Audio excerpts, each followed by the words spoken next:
नमस्कार दोस्तों, स्वागत है आप सभी का हमारे आज की इस नए वीडियो में।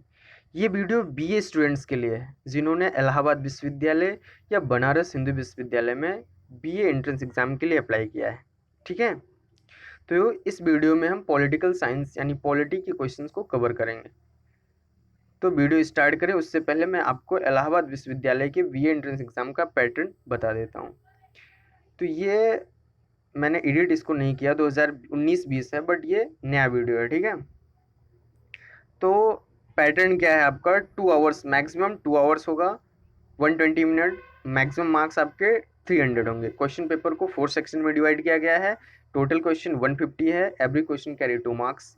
नेगेटिव मार्किंग नहीं है, इसलिए आपको सारे क्वेश्चन को अटेंड करके ही आना है। ठीक है, तो चार सेक्शन कौन कौन से हैं? लैंग्वेज लिटरेचर 25 क्वेश्चन करने हैं, या तो हिंदी मीडियम करिए या तो इंग्लिश के करिए। ठीक है, जी जनरल अवेयरनेस के 25 क्वेश्चन मैंने वीडियो अपलोड कर दिया है। अगर आपने अभी तक नहीं देखा तो जाकर उसे देखिए, प्लेलिस्ट में मिल जाएगा। 25 क्वेश्चन होंगे 50 मार्क्स के। जनरल मेंटल एबिलिटी, इसका मैं जल्दी वीडियो अपलोड कर दूंगा, चैनल को सब्सक्राइब कर लो। ठीक है, नोटिफिकेशन मिल जाएगा। और जो टेस्ट सब्जेक्ट, मतलब कि बीए में 7 सब्जेक्ट होते हैं। ठीक है, 7 सब्जेक्ट दिए गए हैं, ऑफिशियल जो नोटिफिकेशन आया है। 7 में से आपको सिर्फ 3 करने हैं। आप एक कॉमन क्वेरी ये आती है कि 7 सब्जेक्ट हमको सिलेक्ट कब करना है। भाई, जब आपको पेपर मिलेगा एग्जाम टाइम में, उसमें 7 सब्जेक्ट होंगे। आपको जो सब्जेक्ट करना है वो सिलेक्ट करिएगा, उसे करिएगा। ठीक है, तो इसके 75 क्वेश्चन होंगे 150 मार्क्स के। तो चलिए पॉलिटिकल साइंस के क्वेश्चन को देखते हैं, सिविक्स। ठीक है, तो पहला क्वेश्चन हमारा है, the salary and the allowances of the governor are charge to. राज्यपाल के वेतन और भत्ते का शुल्क कहाँ से लिया जाता है? तो ये जो कंसोलिडेटेड फंड होता है राज्य का, वहीं से लिया जाता है। राज्य का कोष होता है, राज्य की कोष। ठीक है, ऑप्शन बी जो है आपका करेक्ट है। ठीक है, next question,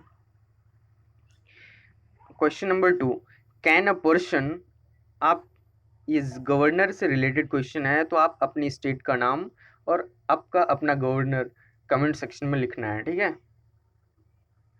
next question, question number 2, can a person act as the governor of more than one state? क्या कोई व्यक्ति एक से अधिक राज्यों के राज्यपाल के रूप में कार्य कर सकता है? तो जी हाँ, बिल्कुल कर सकता है। और जब वो करेगा तो उसे एक राज्य का, एक स्टेट का पेमेंट मिलेगा या दूसरे स्टेट का, मीन्स दोनों स्टेट के पेमेंट मिलेंगे या एक ही स्टेट के। ठीक है, तो इसमें क्या होता है कि दोनों स्टेट के जो होते हैं वो शेयर कर लेते हैं अपना 50-50%, जो भी प्रोपोर्शन होता है उसको शेयर करके ये प्रेसिडेंट डिसाइड करता है। ठीक है, तो उसको सैलरी दी जाती है। सैलरी उसकी उतनी ही होती है, बट जो देना है दोनों स्टेट का प्रोपोर्शन डिवाइड हो जाएगा कि आपको इतना देना है, आपको इतना देना है। Question number 3, what makes the judiciary of the guardian of the constitution? न्यायपालिका को संविधान का संरक्षक कौन बनाता है? तो जो इसका सिस्टम है जुडिशियल रिव्यू वाला, न्यायिक समीक्षा करने वाली जो प्रक्रिया है, ये इसको गार्जियन ऑफ द कॉन्स्टिट्यूशन बनाता है। तो जुडिशियल रिव्यू है क्या? आर्टिकल 32 जब आप पढ़ेंगे तो आपको पता चलेगा कि जुडिशियल रिव्यू होता क्या है। Judicial review refers to the power of the judiciary to interpret the constitution. ये कॉन्स्टिट्यूशन की व्याख्या करता है जुडिशियल रिव्यू। ठीक है, and to declare any such law और order of the legislature and executive void. ये जो विधायिका और कार्यपालिका वगैरह, जो लेजिस्लेचर एग्जीक्यूटिव है, उसके किसी भी डिसीजन को जो कॉन्स्टिट्यूशन ऑफ इंडिया के अगेंस्ट होगा उसको ये चेंज कर सकती है, खत्म कर सकती है। ठीक है, तो डी इसका करेक्ट ऑप्शन है। Next question, question number 4, in the supreme court of India the number of जजेस including the chief justice is now. वर्तमान में भारत के सुप्रीम कोर्ट में मुख्य न्यायाधीश समेत न्यायाधीशों की संख्या कितनी है? तो इस समय जो है 31 हैं। At present the supreme court consist of 31 जजेस। ठीक है, तो आपको पता होना चाहिए कि इस समय वर्तमान में, प्रेजेंट में, कौन CGI of India, chief justice of India कौन है? तो शरद अरविंद बोबड़े जी हैं। ये आपके 47वें सीजीआई हैं। ठीक है, इसके पहले 46 चीफ जस्टिस बन चुके हैं इंडिया के। ठीक है, और जो आपको पता होना चाहिए पहला चीफ जस्टिस ऑफ इंडिया कौन है?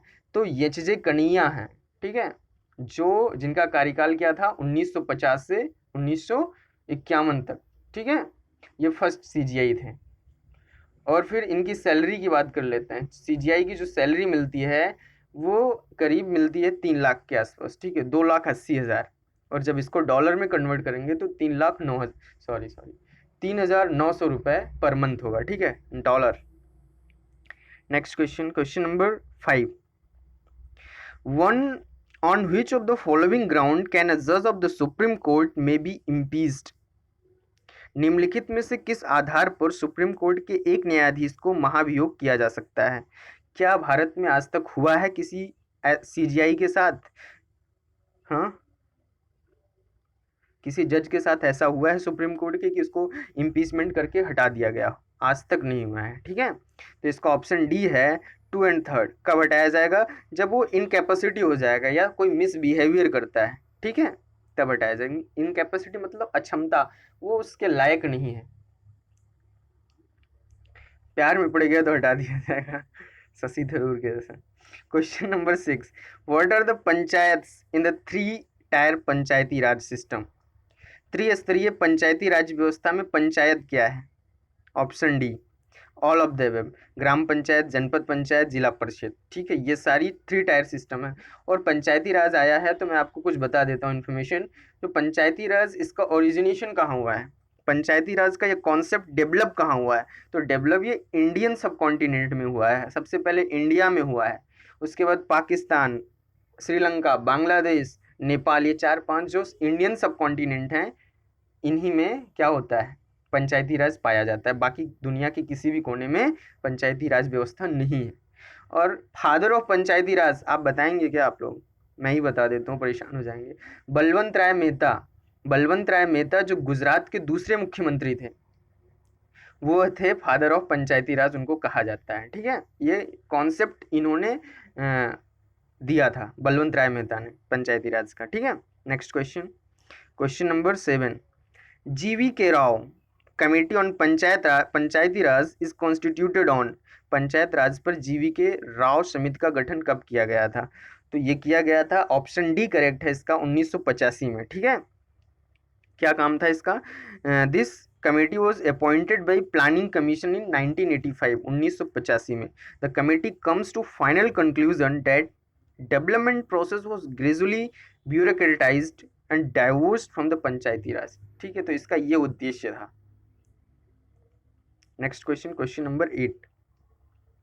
The person who is appointed as the chief minister, वह व्यक्ति जिसे मुख्यमंत्री के रूप में नियुक्त किया जाता है, उसकी क्या क्वालिटी होनी चाहिए? तो आप सारे ऑप्शन रीड करेंगे, जो आपको सही लगेगा उसको टिक करेंगे। मैं बता देता हूँ, मैं रीड नहीं करूँगा, समय ज़्यादा हो जाएगा। ऑप्शन बी करेक्ट है इसका, कि वो दोनों या तो state, either house of the state legislature, मतलब दोनों हाउस का वो मेंबर होना, दोनों में से किसी एक हाउस का मेंबर होना चाहिए।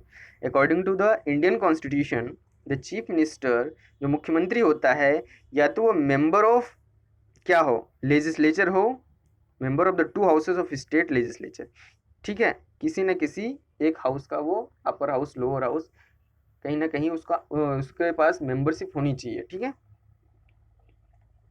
तो next question, question number 9। Who of the following is regarded as the head of the State Council of Minister? निम्नलिखित में से किसे राज्य मंत्रिपरिषद का प्रमुख माना जाता है? तो ये आपके मुख्यमंत्री को माना जाता है, चीफ मिनिस्टर को, ठीक है। Next question, question number 10। A member of the council of minister can hold office without being a member of the state legislative for a maximum period of. मंत्रिपरिषद का एक सदस्य अधिकतम अवधि तक विधायिका का सदस्य बने बिना पद पर रह सकता है, तो वो सिर्फ 6 महीने, जैसे इसमें महाराष्ट्र के मुख्यमंत्री के साथ हो रहा है। उसका कहीं किसी भी मेंबर का वो किसी भी हाउस का वो मेंबर नहीं है और मुख्यमंत्री बना हुआ है, ठीक है, तलवार लटक रही है। Next question, question number 11। Judicial review means, न्यायिक समीक्षा का क्या अर्थ है? तो न्यायिक समीक्षा का आप ये चारों ऑप्शन पढ़ेंगे तो पता चलेगा क्या अर्थ है। तो मैं बताता हूँ, ऑप्शन बी इसका करेक्ट है, ठीक है। Judicial review is a process under which मैंने पहले भी बता दिया है, क्वेश्चन आया था, एग्जीक्यूटिव और legislative action are subject to review by the judiciary. मतलब कि हम जो एग्जीक्यूटिव होती है और जो लेजिस्लेटिव होती है उसके जो डिसीजन हैं उसको हम रिव्यू कर सकते हैं, ठीक है, on the basis of Indian constitution. Next question, question number 12, in parliament the chief spokesperson of the government on matters of general policies is the what, prime minister होगा, ठीक है। संसद में सामान्य नीति के मामलों पर सरकार के मुख्य प्रवक्ता कौन होते हैं, तो वो प्राइम मिनिस्टर होता है। प्राइम मिनिस्टर के बारे में थोड़ा जान लेते हैं, ठीक है। प्राइम मिनिस्टर ऑफ इंडिया इस समय वर्तमान में नरेंद्र दामोदर दास मोदी हैं, ठीक है।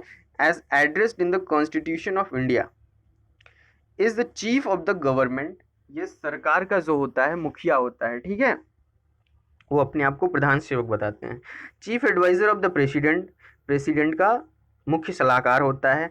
Head of the state, head of the council, head of the state होता है president, head of the council of minister होता है prime minister, and the leader of the majority party, ठीक है, in the parliament. The prime minister leads the executive of the government of India. The prime minister is the senior member of cabinet in the executive government in a parliamentary system, ठीक है। ये सब prime minister की qualities हैं, इनमें से किसी एक क्वालिटीज़ को लेके क्वेश्चन आ सकता है। The prime minister is responsible for the administration in India.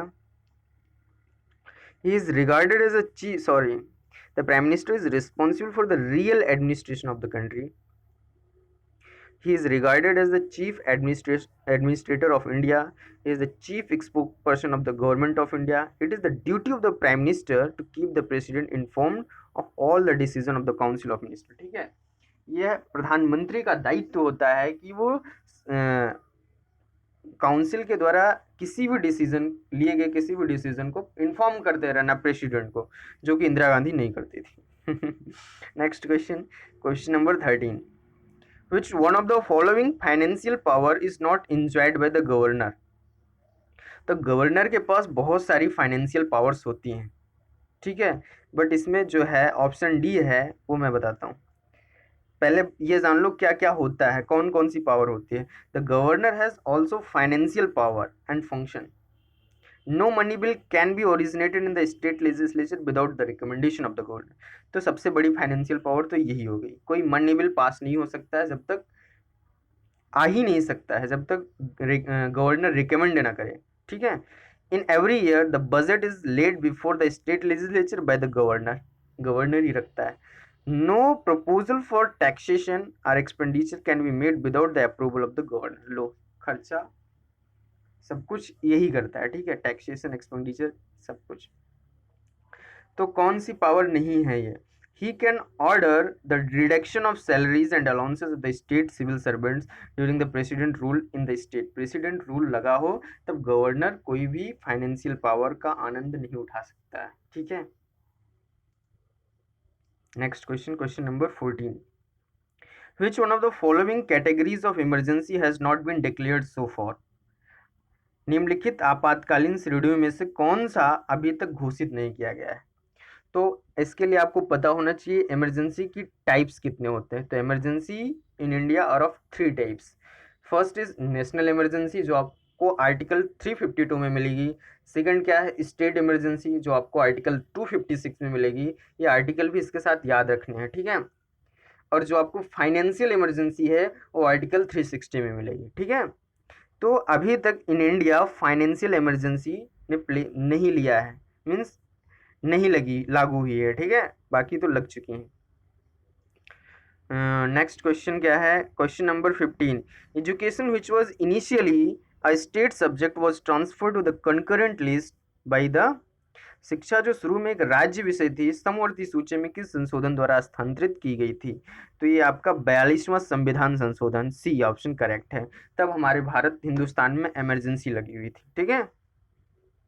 तो इस समय कई चीज़ें अमेंडमेंट हुई थी, education, forest, weight measures, protection of wild animal and bird, administration of justice, इन सब चीज़ों का अमेंडमेंट किया गया था। आपको पता होना चाहिए लिस्ट कितनी टाइप की होती हैं। एक स्टेट लिस्ट होती है, एक कंकरेंट लिस्ट होती है, और एक सेंट्रल, और एक कोई लिस्ट होती है, इसको आपको बताना है, ठीक है। Next question, question number 16, how many fundamental rights are mentioned in India constitution? 3 list में से मैंने 2 बता दी है, स्टेट लिस्ट, कॉन्करेंट लिस्ट, आपको एक लिस्ट बतानी। भारतीय संविधान में कितने मौलिक अधिकारों का उल्लेख है? आंसर बी, 6 मौलिक अधिकारों का उल्लेख है। ठीक है, कौन कौन से हैं? तो ये राइट टू इक्वलिटी आर्टिकल, जरूरी है आर्टिकल का पता होना। राइट टू इक्वलिटी हमें 14 से 18 के बीच में मिलेगी। राइट टू फ्रीडम हमको 19 से 22 के बीच में मिलेगा, आर्टिकल 19 से 22।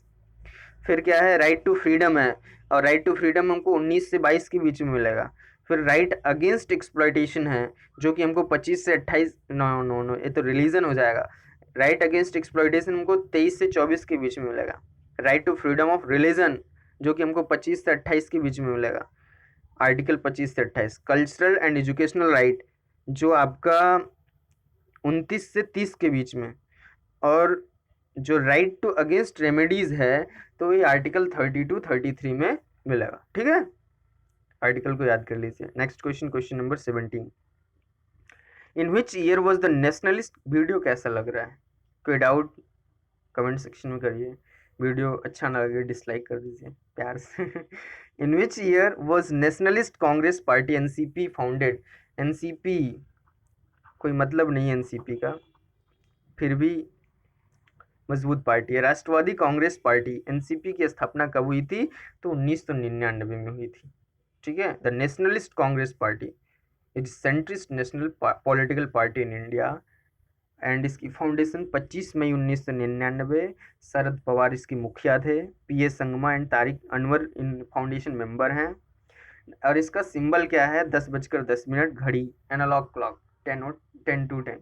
ठीक है, उसमें इसका जो सिंबल है 10:10 होगा उसमें। ठीक है, next question, question number 18, Which of the following is not included in the directive DPSP, Directive Principle of State Policy, DPSP बोलते हैं इसको। निम्नलिखित में से कौन सा राज्य नीति के निर्देशक सिद्धांतों में शामिल नहीं है? तो ये डी है, राइट टू इंफॉर्मेशन। ठीक है, तो इंडिया सूचना का अधिकार या डीपीएसपी में शामिल नहीं है। और डीपीएसपी जो है, directive principle of state policy, इसको लिया कहाँ गया, किस कॉन्स्टिट्यूशन से लिया गया है, किस देश के? तो आयरिश कॉन्स्टिट्यूशन 1937। ठीक है ना। Next question, question number 19, what is the literal meaning of the term क्यू ऑरेंटो? क्यू ऑरेंटो शब्द का शाब्दिक अर्थ क्या है? Most important question. इस टाइप के जितने भी क्वेश्चन होंगे इंपॉर्टेंट होंगे। रिट्स वाले, रिट्स का एक क्वेश्चन तो आना ही है। रिट्स, ये रिट्स है, क्यू ऑरेंटे इज रिट्स। रिट्स कितने टाइप की होती है इंडियन कॉन्स्टिट्यूशन में? तो ये 5 टाइप्स की होती है। एक हैबियस कॉर्पस होती है, एक मैंडमस होती है, एक सर्टियररी होती है, और प्रोनाउंसिएशन में प्रॉब्लम होगी, सॉरी। और फिर उसके बाद क्या होती है, प्रोहिबिशन होती है, और एक जो आप देख रहे हैं क्यू वारंटो। तो इन सब का अपना अपना अलग काम होता है। Supreme court, high court, district court इसको इशू करती है। ठीक है, तो क्यू वारंटो का काम क्या है? By what warrants means what is your authority.